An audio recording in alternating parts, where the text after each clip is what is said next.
Welcome to WildLinAlg, which is an online video course in linear algebra. I'm Norman Wildberger. I'm an associate professor at the University of New South Wales in Sydney, Australia, in the School of Mathematics and Statistics. I've posted a few other things online in YouTube, a series called WildTrig, which deals with rational trigonometry and many aspects of geometry, and also another series called Math Foundations, where I talk about foundations of mathematics. My username on YouTube is NJ Wildberger, and here is my web pages at the University of New South Wales, where you can find additional papers, views, and perhaps some other interesting things. Eventually I'm going to post some associated notes to this course also somewhere on these pages. So this is going to be a first course in linear algebra. That means it's meant for undergraduates, first-year undergraduates, or college students. If you're a very good and motivated high school student, you will also be able to follow along and benefit very much. The course is designed in 50-minute lectures. So this is going to be the first lecture, and it's going to be roughly 50 minutes long. I'll break those lectures into roughly 10-minute segments for YouTube, but I also expect that I'll post the complete lecture at the University of New South Wales YouTube site. So you'll have two different possible ways of accessing the lectures, either in 10-minute blocks or in one solid block. So that's what we're going to do, and now let's begin. So what is linear algebra? Linear algebra could also be called linear algebraic geometry. That's a good description because linear algebra is really a lot about geometry. But it's geometry viewed at from an algebraic point of view. And moreover, the type of algebra that we're going to be using is of the simplest kind. Namely, it's the linear kind. Another way of describing what linear algebra is to say that's the geometry of n-dimensional space. And what kind of n-dimensional space? Well, a certain affine n-dimensional space. And the linear transformations of that n-dimensional affine space. So I put those things in quotes because you're not supposed to know already what those things mean, but I think it's good to have a rough idea of where we might be headed. We're going to be talking about n-dimensional space from an affine point of view, and we're going to be talking about transformations of that space which are linear. And we're going to be working a lot with situations that look a little bit like this. We have one set of variables x1, x2, x3 representing a point in three-dimensional space, or a vector in three-dimensional space. And we have another triple y1, y2, y3 representing a second point. And we have some relationship or some transformation from the x's to the y's. So in this case, the y1, y2, and y3 are functions or combinations of the x's. But the combinations are of a very particular simple kind. They're only involving the x's to the first power. So there are no x's squared, there are no products of xi's. Each xi simply appears with a coefficient which is a number. So this kind of arithmetic involved in this expression is going to be central to what linear algebra is. The applications of linear algebra are very diverse. Engineering, to economics, to physics, to graphics, computer science, of course to mathematics. Almost all branches of mathematics somehow use linear algebra. Statistics, finance, robotics, chemistry. Linear algebra provides us with a very flexible language for analyzing and studying a whole wide variety of things, because a whole wide variety of situations are ultimately n-dimensional in some way if you look at things correctly, and the simplest possible transformations of those n-dimensional spaces are the linear ones. So what are we going to do today? Today we're going to introduce affine geometry in the two-dimensional situation to start you thinking about this type of geometry. And we're going to illustrate the core problem of linear algebra, or at least one of the first core problems of linear algebra in this two-dimensional setting. So can I explain, without going into a lot of details, what affine geometry is? Well, for now what I want you to think about is that it's the geometry of parallels, where the notion of parallel is crucial, but there's no notion of perpendicular. So let's imagine that we're working in a two-dimensional plane, and we have lines, say this line here. And what we do is we suppose that we can translate that line so that it remains parallel. So we're allowed to move the line in this fashion here, always maintaining parallelism with the given line. So that's what we're able to do. We're able to identify parallelism, but we imagine that we have no notion of perpendicularity whatsoever. We might have one of these tools that draftsmen have, where they allow to slide straight edges along whatever inclination they're at. All right, so what can we do? How can we build up a geometry if we only know parallel lines? Well, what we can do is we can start with this. What we can do is start with a line, and then any line that's parallel to it, which is different from it. So we start with two parallel lines in one direction, and then random some other pair of parallel lines.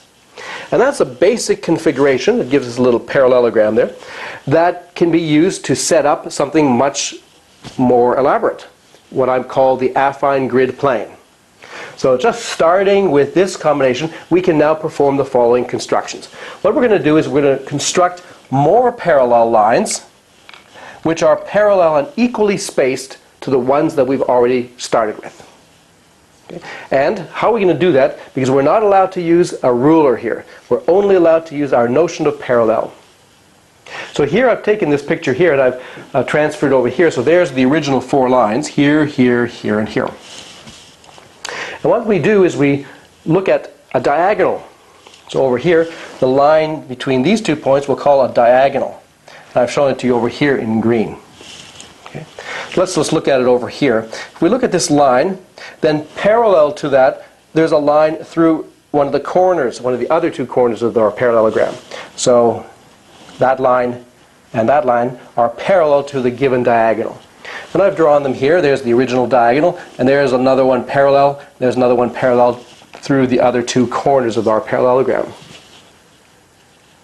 What do those other diagonal lines do for us? Well, they allow us to determine some more points, because this new diagonal line intersects one of the original blue lines right there, and also right there. And this line here, similarly, intersects at a new point there and a new point there.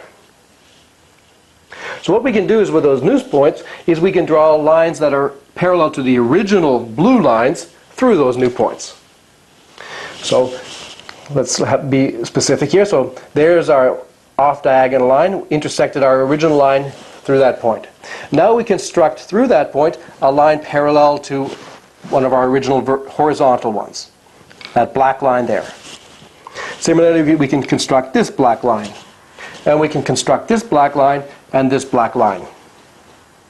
And then if we continue in this way by taking further diagonals, say that one there, or that one there, or in fact we could also go use these ones as well, we can continue this pattern to create a sequence of vertical and horizontal, or roughly vertical and horizontal, parallel lines. And they're all going to be equally separated. That's the beautiful aspect of this, forming a pleasant sort of tessellation of the plane, subdivided into all equal parallelograms. And that's going to be our basic sort of building block for affine geometry. The idea of the plane being subdivided into equal parallelograms, each one a translate of the starting one.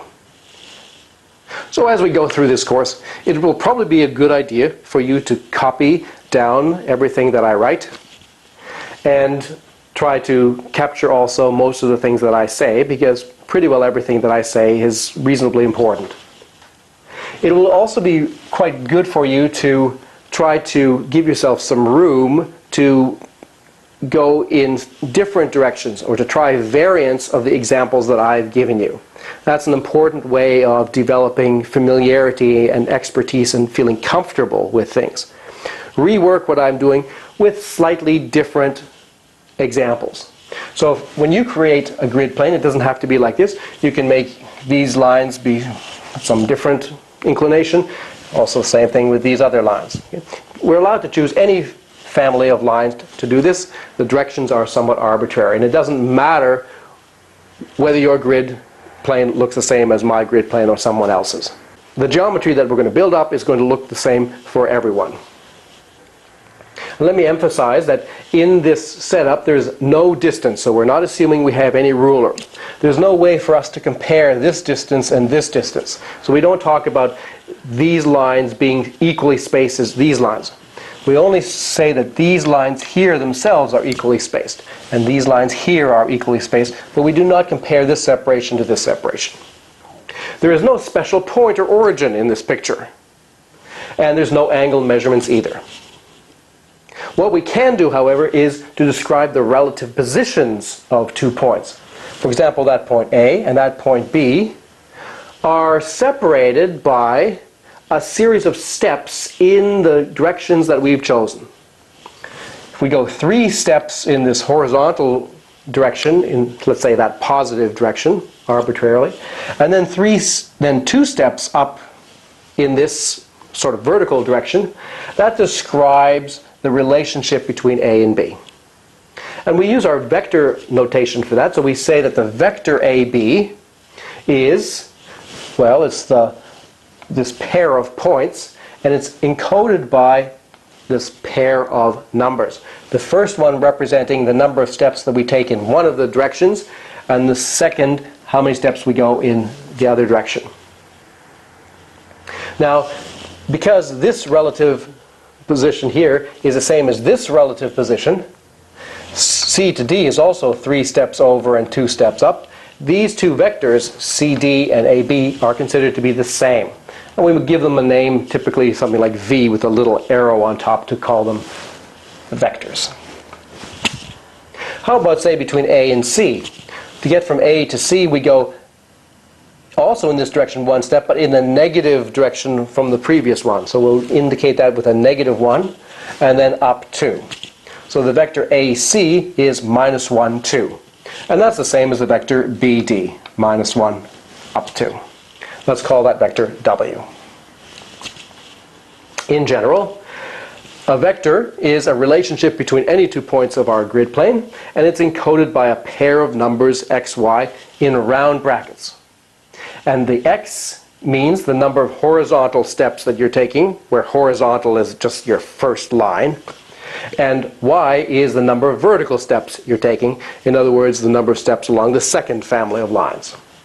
And to make sense of this, each of these lines has to have a direction which is the sort of the positive direction. So we have to choose for each of the lines a distinguished positive direction to begin with.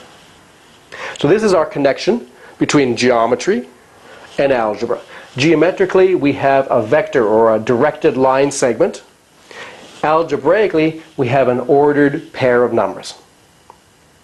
Both are important ways of thinking about the same physical object, or the same mathematical object. And the interplay between the geometry and the algebra is one of the key pleasant aspects of the subject, and also what makes the subject so powerful. Now, a natural question you may have is, do we only consider points which are on the intersections of our families of lines? Or do the vectors that we're considering always have to have integer values? Well, that would be too limiting, and so we want to also include other points. And here's how we do it. We make the observation that, the important observation, that we can subdivide any segment into n equal pieces. Right? This is an idea that goes back to the ancient Greeks. So let me illustrate it with this segment between this point A and this point B. Suppose I want to divide that into 3 equal pieces, and I don't have a ruler. I only have a straight edge and the notion of parallel. What am I going to do? Here's what I'm going to do. I'm going to use this other line in a completely different direction, and I'm going to use the fact that I can find 3 equally spaced points, or 4 equally spaced lines on that line. So here, these points here are then going to be connected to the points on AB via parallel lines. We start with this point here and we draw that line between it and B. And then through each of these 2 points, we draw other lines parallel to the first one. That's going to divide the segment AB into 3 equal pieces. And we can equally divide AB into any number of equal pieces in this way. So over here, for example, I've used the same idea to subdivide CD into 3 equal pieces. And once we've got these equal pieces, well, then we can draw parallel lines through them to refine our grid. Or these points here, we can draw parallel lines through them to subdivide our grid. So now we're having, instead of 1 line from here to here, we have 3 lines from here to here. And we can do that throughout the region.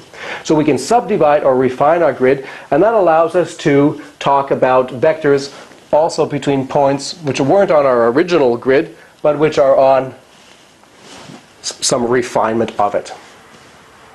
So for example, if we look at this point here and this point here, then you can check that the vector that I've called W here in red, that vector can be expressed as 8/3, 10/3 in terms of how far we go over in this direction and then how far we go up in this direction.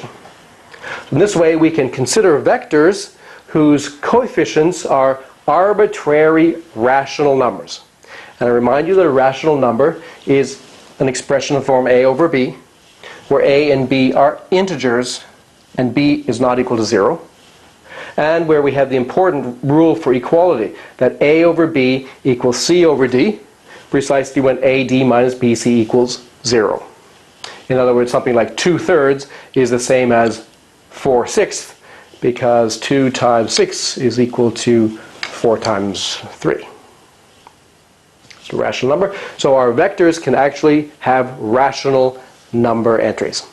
And for now, at least, we're not going to consider any other kind of numbers. We're going to be working with linear algebra, at least for the first little while, purely in terms of the natural framework for arithmetic, which is the rational number system. The notion of a vector is a very flexible and important one. One of the important aspects of it is that there are 2 arithmetical operations that we can do with vectors. We can form multiples of a vector and we can add vectors. So let me explain how that works. So here's another grid plane, an affine grid plane, and I've drawn all kinds of vectors here. First of all, I've drawn a little vector in one of the directions of the lines, and I've called it, say, E1. So there's E1, and this is also exactly the same vector. This is also the same vector because the separation between these 2 points is exactly the same as the separation between these 2 points.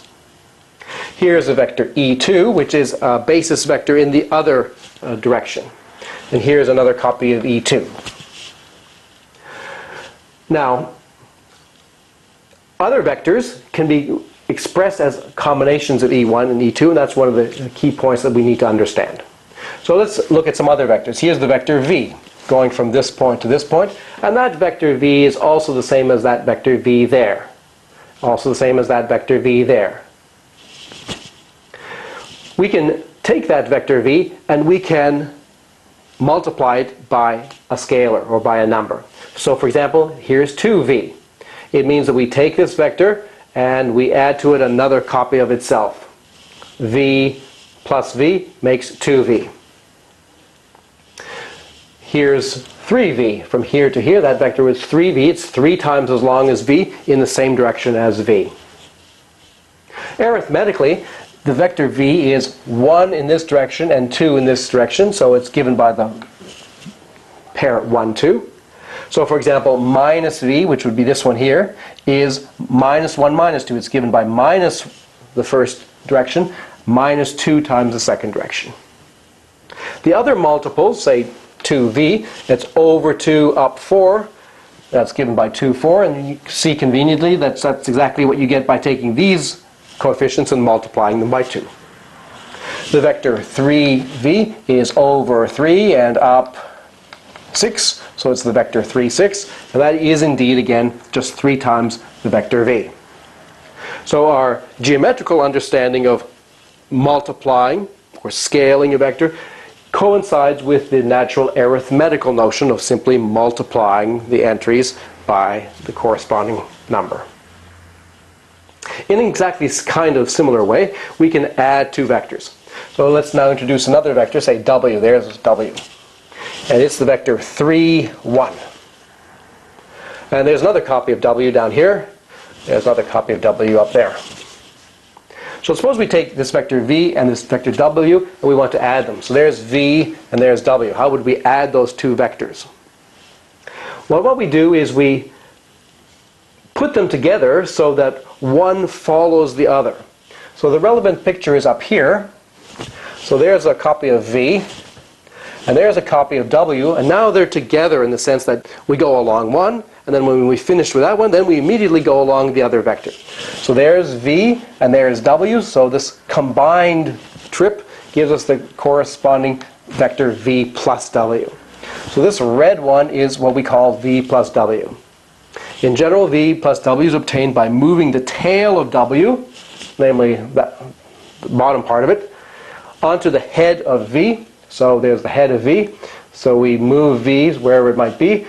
So it's there. And we take W and we move it so that its tail is on the head of V.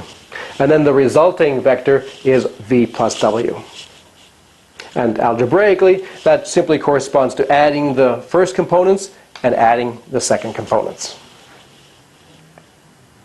And let me also remark that in terms of the basis vectors, in terms of these sort of fundamental vectors that we're calling E1 and E2 here, that make up the grid themselves, we can write now a vector, V, say, as a combination of these two.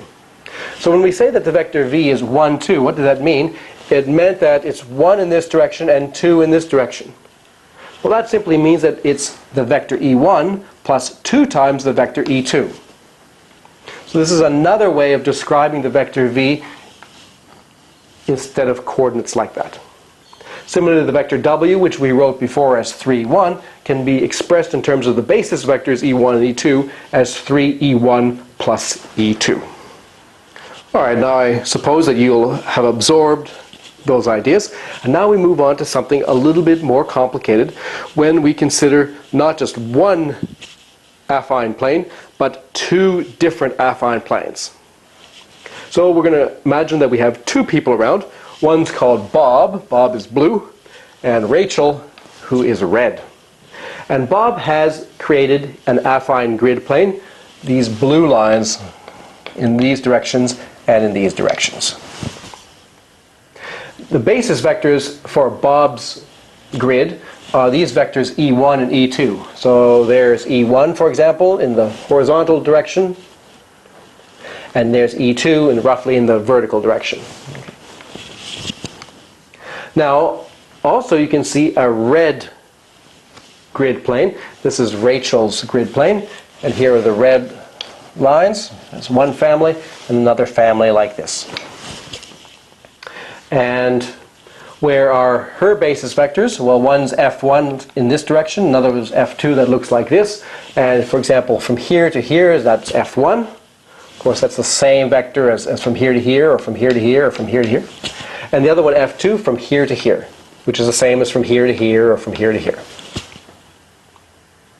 Now, you can see that they're different sizes, and each one of them, Bob and Rachel, are going to look at this plane in a different way. If we have 2 points, say that's this point A and this point B, then Bob and Rachel are going to describe the vector between these 2 points in 2 different ways. How is Bob going to describe this vector? Well, he's going to say, all right, in my point of view, I've got to go over 1, 2, 3, 4, 5, 6, 7, and then I've got to go up 1, 2, 3, 4. So he's going to say that the vector AB is 7 times his vector E1, getting us there, plus 4 times the vector E2. Or in other words, he's going to write it as the pair 7, 4, representing 7 steps in this direction, 4 steps in this direction. So that's Bob's description of the vector AB, and I've put B here for Bob. This B is different from the point B. What about Rachel?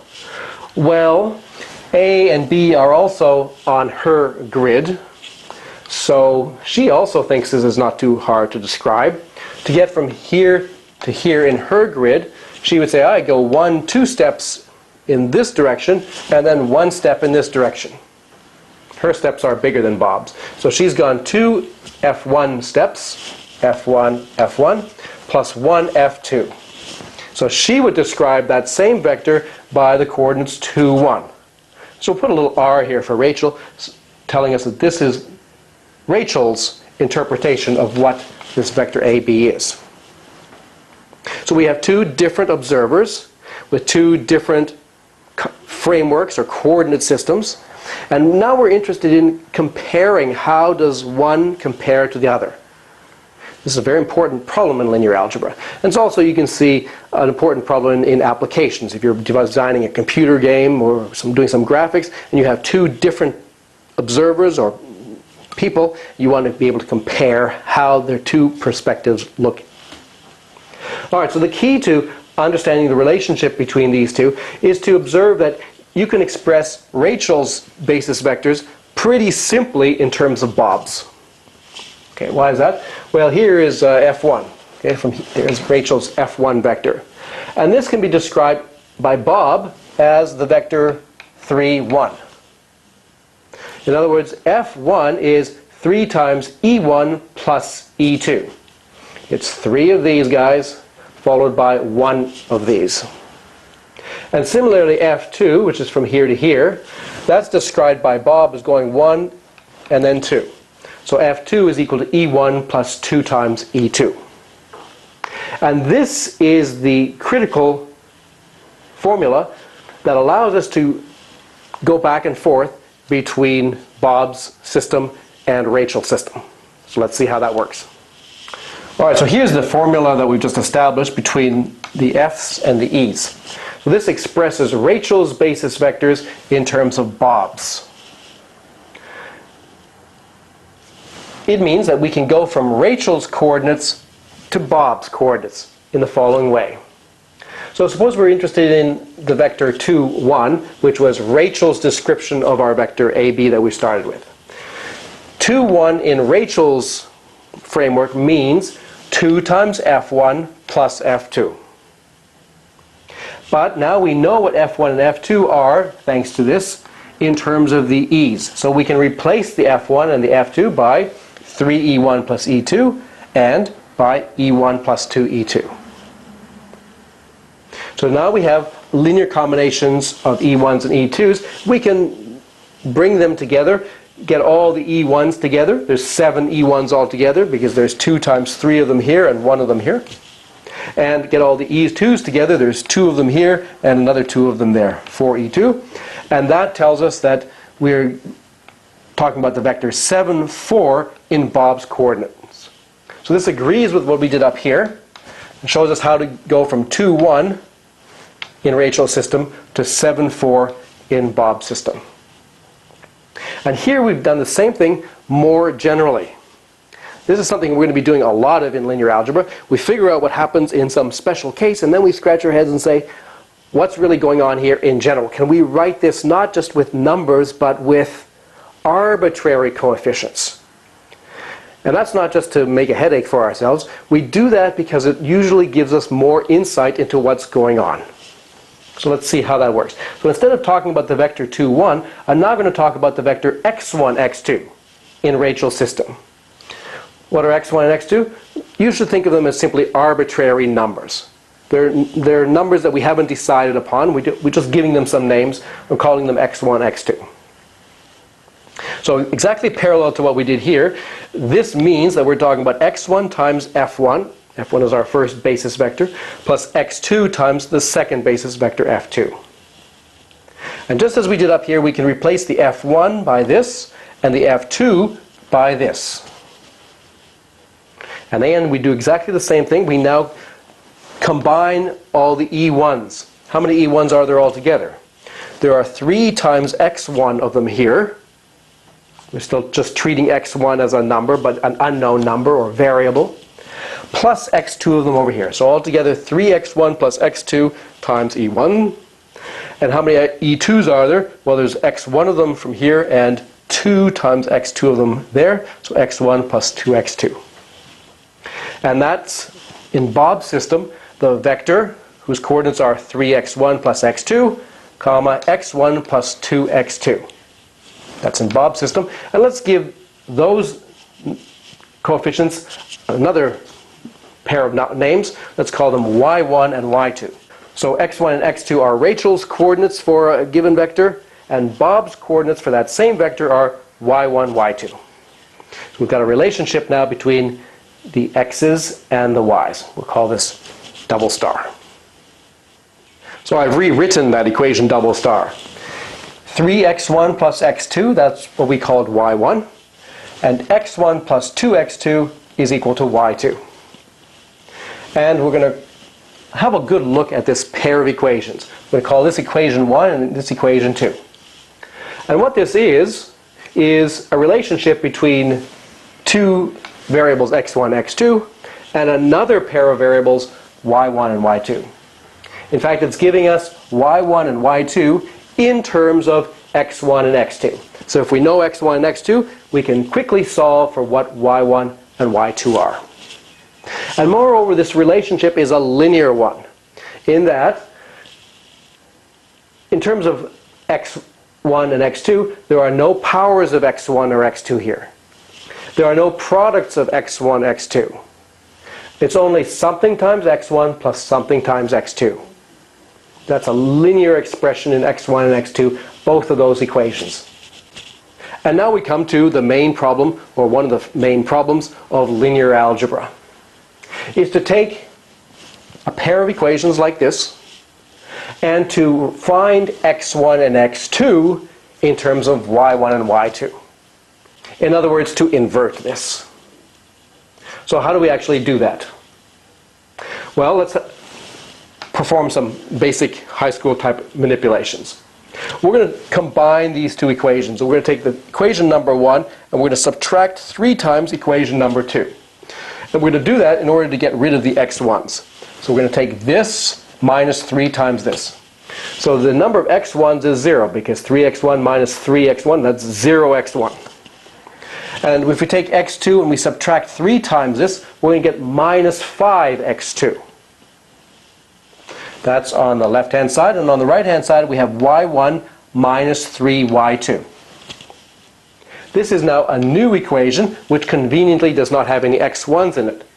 It only has an x2 in it, so we can solve for x2 by dividing by negative 5. We get that x2 is minus 1/5 of y1 plus 3/5 of y2. The minus 3 divided by minus 5 is the same as plus 3/5. So now we have x2 in terms of y1 and y2. We still need to get x1 in terms of y1 and y2. So what we do is we substitute this into one of the equations. It doesn't matter which one we use, we're going to get the same answer. So let's substitute it into equation 2. So we take equation 2, x1 plus 2, and we replace x2 with this expression. And it still equals y2. Now here's an equation that only has x1 in it, so if we bring all the y's to the other side, we get x1 equals 2/5 y1 minus 1/5 y2, and we've solved our basic problem. We've now found x1 and x2 in terms of y1 and y2. Let's have a good look at exactly what form this takes. So to summarize what we just did, we started with this pair of equations, with y1 and y2 expressed in terms of x1 and x2, and we manipulated those two equations to find x1 and x2 in terms of the y's. And we started with an equation that was linear in x1 and x2, and lo and behold, what we output is something that's also linear. So x1 and x2 are as functions of y1 and y2, also given by linear combinations. There's no y1 squareds or y2s or products of y1s times y2s. Input linear, transform, the answer is also linear. It's going to be a key feature of what happens. So we've just solved our fundamental problem in this special case, which is good, but it's not quite as good as understanding how it goes in general. So let's have a look at the general situation in dimensions 1 and then 2. We haven't talked about 1 dimensions. What does that mean?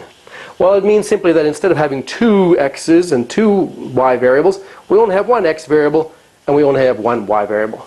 So the situation is very simple. Maybe you think it's too simple. Our starting equation is some relation, a linear relation between x1 and y1, where y1 is expressed in terms of x1. So a times x1 equals y1. And now we want to solve for x1.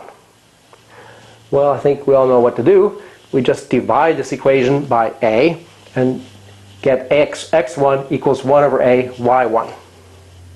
So that's the main problem of linear algebra in 1 dimension. It's pretty simple. But we have to just be a little bit aware, maybe we have to be a lot aware, that it only works if this a is non-zero. That's going to be an important theme for us in higher dimensions. It's very simple in this situation, but let's keep in mind that this inversion only works when that denominator is non-zero. All right, now let's tackle the general case in 2 dimensions. So we're going to do exactly what we did before, but we're going to do it in general. So we're going to start with 2 equations connecting x1 and x2 to y1 and y2. So we suppose that we've got y1 and y2 expressed as linear combinations of x1 and x2. A times x1 plus bx2 equals y1, and cx1 plus dx2 equals y2. And what are a, b, c, and d? They are simply unknown numbers. We just treat them as numbers whose values we don't really know. So we have to do the arithmetic not knowing what a, b, c, and d are. We'll call this equation 1, and we call this equation 2, and now we do something that is rather clever. What we do is we take a combination of these 2 equations. The first combination is we're going to take a times equation 2, and we're going to subtract c times equation 1. What are a and c? Well, they're just these unknown numbers, these variable numbers. So what happens when we take a times this equation and we subtract c times this equation? Well, the main thing that happens is that the x1s disappear. We get 0x1. We get a times dx2 minus b times c x2. So we get AD minus BC x2. And on the right hand side we get A times this minus C times this. So AY2 minus CY1. And there's an equation that we can already solve for x2. But before we do that, let's do the same thing to find x1. So now what we're going to do is we're going to take d times equation 1 and subtract b times equation 2. So d times this equation, subtract b times this equation. What now happens? Well, now d times this minus b times this, the x2s are going to disappear. We're going to have 0 x2s. Notice that I still put a 0 here just to keep the proper placeholder in view. We're going to have a times dx1 subtract b times cx1, giving us that on the left hand side. And on the right hand side, d times this minus b times this. There. Alright, we're pretty well done. Now we just divide by this AD minus BC because it's the same coefficient in both equations. We divide by that and we find that x1 equals, so that's this equation, x1 equals d times y1 divided by this thing. Let's call this thing delta. It's a Greek letter. We're just going to introduce that because it's a little bit shorter than writing AD minus BC. So that's delta. So we get x1 equals d over delta times y1 minus b over delta times y2. And similarly from this equation, x2 equals a over delta y2, let's do the y1 first, minus c divided by delta times y1, so we put the y1 first, plus a over delta times y2. There, we've done it. We've done the general problem in 2 dimensions. So you can check that what we did earlier up here is just a special case of this when A, B, C, D happen to have values 3, 1, 1, 2. Well, maybe we can go home now. That's it for linear algebra. We've just solved the main problem. Well, not quite. we do need to make a few observations. First, we need to ensure that this denominator, delta down here, is not equal to 0. That's going to be an important thing. And secondly, this is only in 2 dimensions. What happens in 3 dimensions? Going from 1 dimension to 2 dimensions was already a little bit more complicated. And it will turn out that in 3 dimensions it's more complicated, and as we go up in dimensions this problem gets more and more complicated. So we've done well. We've established the fundamental formula for the basic problem of linear algebra in 2 dimensions. We've also found that there's some interesting object that occurs, that this quantity delta, which we called AD minus BC, first of all it needs to be non-zero. We ask what happens if it is 0. And we can also ask, what does that actually mean? In terms of Bob and Rachel's original problem involving the grid plane, what is the geometrical content, if any, of this number? And how do we generalize what we did to 3 dimensions? That's going to keep us going for a little while. To get a start on that, here's a little exercise. So our first exercise, exercise 1.1, so it's the first exercise in lecture 1. Take this system, which has 3 equations connecting x1, x2, x3 to y1, y2, y3, and find the x's in terms of the y's. This is a kind of a baby situation because there is not so many non-zero coefficients, but it's a start. And here are a few more exercises. Exercise 1.2, create your own affine grid plane, and then draw vectors that correspond to 1, 2, minus 2, 3, 0, 4, and then find these various combinations v plus u, v plus w, v plus u plus w, where we add those two first, v plus u plus w, where we add those. These, of course, should be the same. 3v minus u, v minus u, w minus v, 2v plus u minus w. And you can find all of these vectors both geometrically and algebraically. In this exercise, I ask you to essentially do again what we've already done. Solve for the x1 and x2 in terms of y1 and y2. 3 different cases. And in this exercise, solve for x1 and x2, where in this case, the right-hand side, instead of having y1 and y2, there are particular numbers involved. So it's actually somewhat easier than this one. But it's just a different variant. All right, so that's our first lecture completed. Please study it carefully. Make sure that you understand everything in it. Okay? In mathematics, especially in this course, you really want to understand everything that I do. Next time we are going to talk about the plane again, the affine plane, and we're going to discuss vectors and geometry from a vector point of view. I hope you'll join me for that. I'm Norman Wahlberger. Thanks for listening.